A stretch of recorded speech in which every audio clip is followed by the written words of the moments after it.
Speed is the newest card in Marvel Snap. He's a 3/3 with the ongoing ability +1 power for each turn in which you spent all of your energy. In this video, we're going to look at the Spotlight week that he is in, see if it's any good. We're going to talk about the mechanics of this card. I'm going to give you several deck ideas. We're going to talk about everything that's good, everything that's bad, and ultimately whether it's a snap or pass. My name's MJ, welcome, hello. If you go on to enjoy this video, please subscribe, and it also really helps me out if you like it and comment as well. Do you disagree with me? Do you disagree with the horrible things I'm going to say about Speed? No, I think he's good actually, but let's go through it. In fact, let's talk about the Spotlight week that he's in first. He's alongside Jeff and Iron Lad. So this is a full Series 5 Spotlight Cash week. So in terms of the value, it is decent. You're not going to feel bad about getting a Series 5 card no matter what happens, so that's cool. Iron Lad, a generally really good card, works well in combo decks, has a really niche role in specific decks. Like my personal favourite home for Iron Lad is in the Nimrod Phoenix Force deck. Seeing him being able to become like a Phoenix or a Nimrod, like an early Nimrod, that's really nice. So he's good. Jeff, very good. We like being able to move power, commit in one lane, and then you cancel out of it because you can move. So that's great. Also, variants, these are pretty fun. I think this must be like Shark Week or something, right? Because it's all like Jeff weird variant stuff. So, cool. Overall, Spotlight Week is pretty good. Let's talk about Speed himself, though, and move on to the mechanics. So, we've just had Wiccan come to the game. Well, actually, not at the time of recording. At the time of recording, he's coming to the game today, so I'm looking forward to him. But, yeah, unlike Wiccan, this guy's ability triggers on any turn when you do spend all of your energy. Like, you don't have to do it every turn in order to trigger like Wiccan. So he can just tick along, and he's never going to be a 3/3. Well, I mean, he might be, but it's going to be very rare. In fact, he can get up to 310 if there's a turn 7 via Limbo and you spend all of that energy every single turn. You get up to 310, which is obviously really, really strong. And he's potentially one of the highest power 3-cost cards in the game. We've just had Cassandra Nova come to the game. She's a 3/1, steals 1 power from every card in your opponent's deck. And we regularly see her getting up to like 3/6, 3/7 sometimes with a bit of support. Well, the ceiling for Speed is a little bit higher, so that's pretty interesting that he's going to be one of the more powerful 3-cost cards that you can play. The pros, or I guess I should say the other pros of this guy, he's a good option for a high power mid-range card, typically being 3/6 or 3/7. So as I say, in most games, let's say you play Speed on turn 3, you did something on turn 2, you play your big 6-drop on turn 6. That's at least 3 turns where you've spent all of your energy. That's definitely going to be the average. 3 or 4 turns, generally, when you're spending all your energy. So he's like a 3/6 or 3/7. But guys, like, it's absolutely not out of the question and not unreasonable to expect that you might spend your energy every turn. And so in that case, he's like a 3/9 in a normal 6-turn game. That's very, very good. So oftentimes he's going to feel like a less risky Gladiator. Gladiator is a 3/8. It is really a downside that he's going to pull something from your opponent's deck. The side effect or good part of that with Gladiator is that you know they've not got this specific thing. The downside is you could trigger a really powerful on-reveal effect, or it could do some other negligent thing that you didn't want to happen. So Speed you can play out with more power, and it's not as risky. I also think that Speed is going to feel really good and fit really nicely into Spectrum decks. I really enjoy playing Spectrum, actually. I like the general ongoing vibe, and there's certainly a nice little spread of different Spectrum decks you can do. I like Spectrum Thanos decks in particular. So he's going to fit nicely into there, and certainly that's going to be one of the decks that we'll look at in a moment. The other thing as well is that Speed is one of a couple of cards this month, which is this new sort of like spending all of your energy archetype. We've got Wiccan, as I mentioned, who you have to have spent all of your energy up until the turn that you play Wiccan, and if you do, get 2 extra energy for the rest of the game. He's a 4-cost card.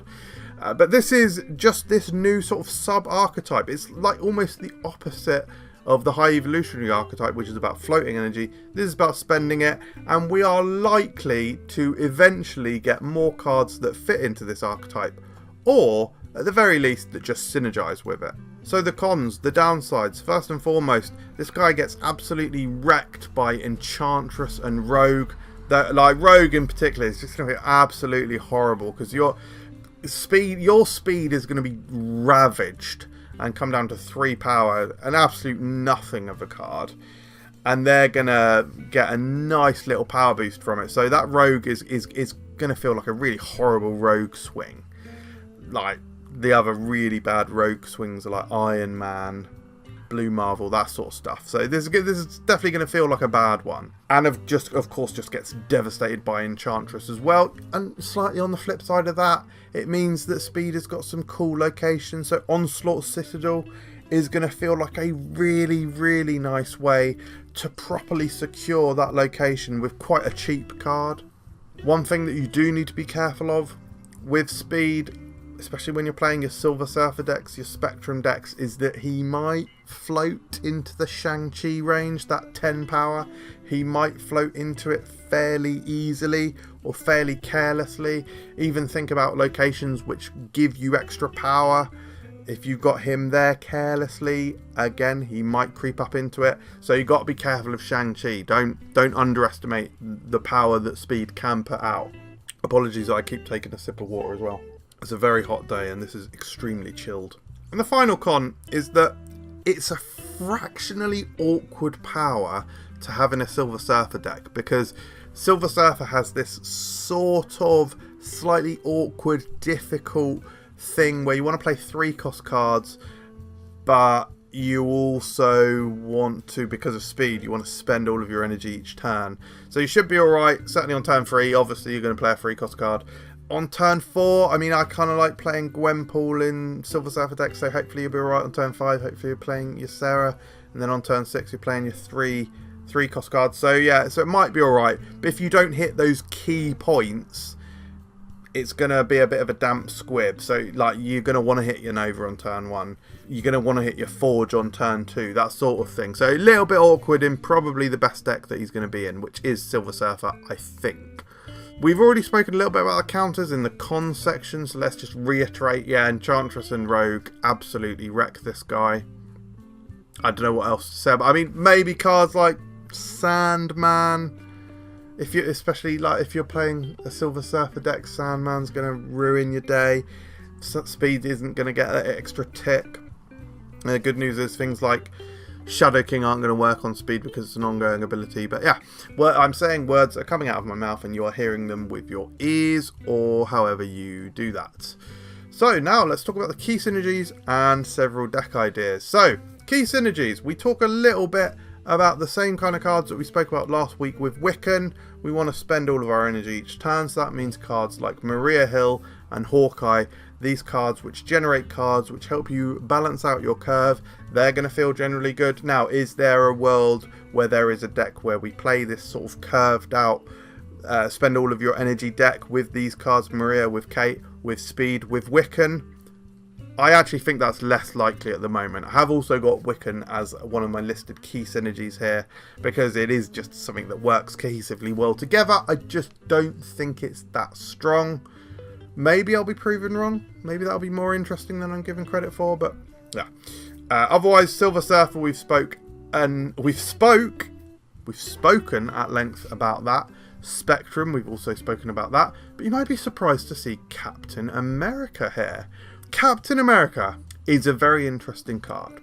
Pretty much played exclusively in Spectrum, of course, because he synergizes with other ongoing cards. But something I want to highlight, sorry, I do apologise that I should literally have just edited that out, but I didn't. I'm sorry, because that almost implies that I don't respect your time. I do, and that's why I'm going to stop talking about the fact that I just had some drink. What am I doing? Captain America I've spoken about this before, Captain America feels surprisingly good when you couple him with other sort of mid-strength ongoing cards. I'm actually looking specifically at Ghost, which is in one of the decks that we're going to talk about. Ghost is a 3/5 ongoing card, and when you put Captain America at that same location, Ghost becomes a 3/7, which in itself is very strong. Now if you think about this, there's not actually that many cheaper or at least mid-costed ongoing cards that have high power. If you think about cards like, well, you could just look at this deck. Armor, Goose, Claw. These are ongoing cards that have a high value assigned to their actual power, like Claw has 8 power that he sticks somewhere else. But their actual power themselves is quite low, and then they can get higher. Now, probably a bad example of this is maybe Dazzler and Mojo, who can get absolutely huge with their ongoing abilities. But Speed is in this sort of mid-range sort of price point, or cost I should say.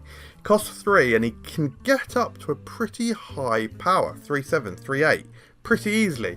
You couple that with Captain America, you then got a couple of, you know, relatively affordable cards in the same location, which is going to have a really high sort of ceiling for your opponent to reach. If you then stick in a couple of cheaper cards in there, so maybe let's think about Quinjet and Howard the Duck, just as an example of 2 ongoing 1-costed cards.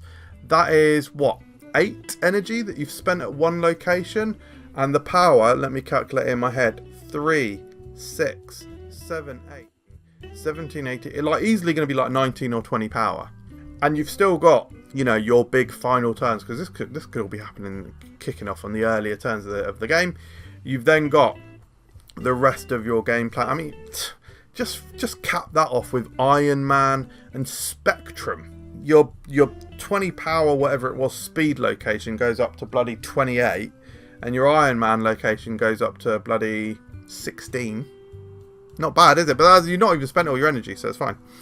So yeah, just consider it, guys. Consider these sort of strong ongoing cards like Ghost, like Speed, that you might like just completely dismiss, but don't underestimate their power with Captain America.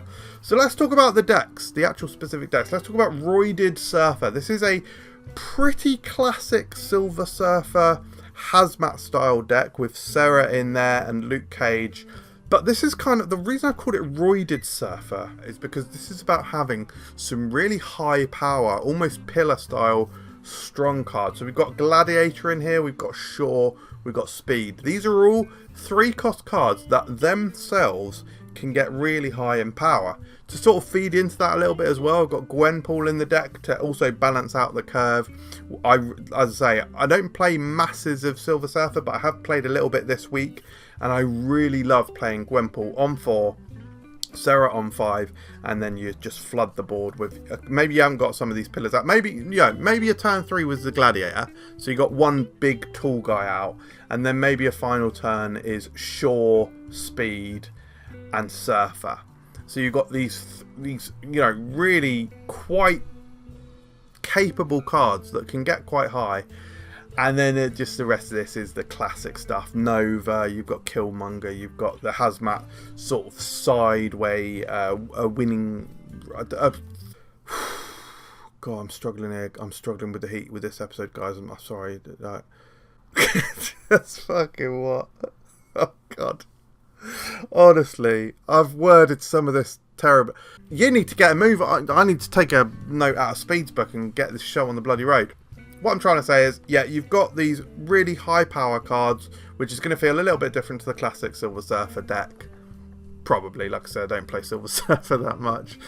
Now, the deck that I think is most interesting here is Surprising Spectrum. The reason I called this Surprising Spectrum is it focuses more on the low-costed ongoing cards. So this is a Thanos deck as well.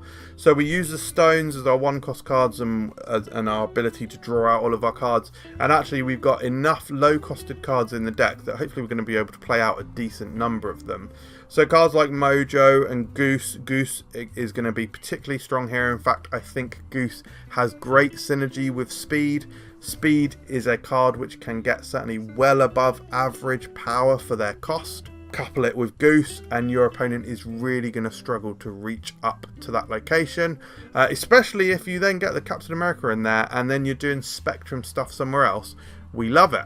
Other synergies in this deck, we've got Magic for our turn 7. We can have enough momentum and enough sort of, what am I trying to say, enough cheap cards that power a lot of power that you can even, if you want to, you can Reality Stone your own Limbo. Listen, wilder things have happened, guys. And then you've got Onslaught in here, so you can increase the power of, maybe you double dip on the Claw, and then you rely on Goose and Speed in the other location to tie that down. Maybe you've got Mojo, Goose, Speed, and a stone somewhere else, and then you rely on the Claw and the Onslaught, or your finisher of Spectrum. This looks like a really fun deck to me, so I look forward to eventually trying this out, trying not to spoil whether I think Speed is actually a snap or pass. And then the final deck I've got for you this week is Supermarket Sweep. I don't know why I called it this. Genuinely don't know. Anyway, it's got Maria Hill and Kitty, so we're kind of like seeping into the spend all of your energy each turn archetype, because we've also got Wiccan in here as well. And then the actual sort of winning streak of this deck is a combination of, we've got Devil Dinosaur and Mystique in here, so we can do the classic just having a big hand size sort of winning strategy, but you know, we've got Mystique in here, so we can do Speed Mystique if we really wanted to. We've got Collector, benefit from adding stuff to our hands all the time, and we've also got, very interestingly, Hope Summers in here, so we're going to be able to go over and above our energy cost. Hopefully we're still going to spend it all because of speed, but we can actually start playing out all of these random cards that we're generating. We've got Maria Hill, we've got Agent 13, we've got Hawkeye, we've got Agent Coulson, so we've got loads of different ways to generate cards. Maybe we play the Wiccan, and we've got masses of energy. We can spend all of it, which means that speed is going to benefit, and we can generate energy via Hope, and we're just able to play out all of the stuff that we generate, which maybe is negative synergy with Devil Dinosaur, who knows, but there's a lot of cards that generate a lot of cards in this deck, so I think this might meld together nicely as a very random but interesting deck. What do you think? Let me know in the comments. But that brings me on to Snap or Pass. Is Speed a Snap or Pass? Guys, it's a rare one from me. It's a pass. Like, it is a pass. Now, this doesn't mean that I don't think that Speed is good. I actually do think that Speed is a good card. I think he's actually probably even better than I think. That's a ridiculous thing to say. What an utterly stupid thing to say. I'm just crumbling in these temperatures in the UK. But no, generally speaking, he's going to have an above average amount of power for a 3-cost card. Like I say, he's often going to be coming out as a 3-6, or, sorry, not coming out, finishing the game as a 3-6 or a 3-7, which is really good. The thing is, he's just not that interesting in my opinion. High power, that's sort of all he is. Yes, he's going to feel good. He's going to feel especially good in the right deck. And just generally, I think he's going to be a cool card for the game. But for me, he's just not that interesting, and so for me, I'm personally not gunning for him. That's it. Are you going to get Speed? Let me know in the comments below. Let me know if you just disagree with anything that I said. If you're new, subscribe. Join me next week for Snap or Pass on Hulkling. Well, I have some bloody thoughts about Hulkling, so join me then. Thank you very much for watching. I'll see you next time. Cheers.